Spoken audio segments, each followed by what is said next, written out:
Кыргызстанда климаттын өзгөрүшүнөн улам сууга суу тартыш болгон аймактар өзгөчө кыйынчылыктарга дуушар болууда. Бул маселеде Баткен облусунун Караван айылы өзгөчө аярлуу болуп саналат. Аймактагы фермерлердин көйгөйүн чечүү үчүн Бириккен Улуттар уюмунун өнүктүрүү программасынын Кыргызстанда ишке ашып жаткан климаттык акылдуу суугарууну жана селден коргоо чараларын киргизүү аркылуу Баткен облусунун климаттык туруктуулугун күчөтүү долбоору бир катар агро маселелерди чечүүдө көмөк көрсөтүүдө.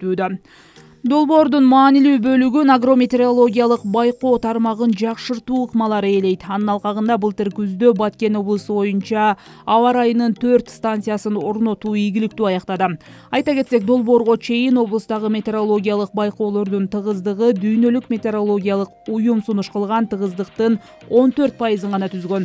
Учурда аталган көрсөткүчтү 60% жеткирүү мүмкүн болду.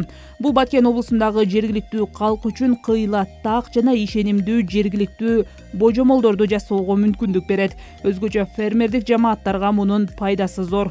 Аны менен катар аба ырайын байкоо жана агрометеорологиялык божомолдорду чечмелөө боюнча тренингдер уюштурулуп, андан 352 адам өттү.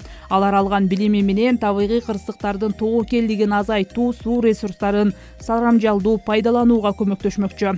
Мындан тышкары Кыргыз гидрометке 2022 жылы техникалык абалын чыңдоо үчүн 14 000 АКШ долларлык МКТ жабдуулар берилген.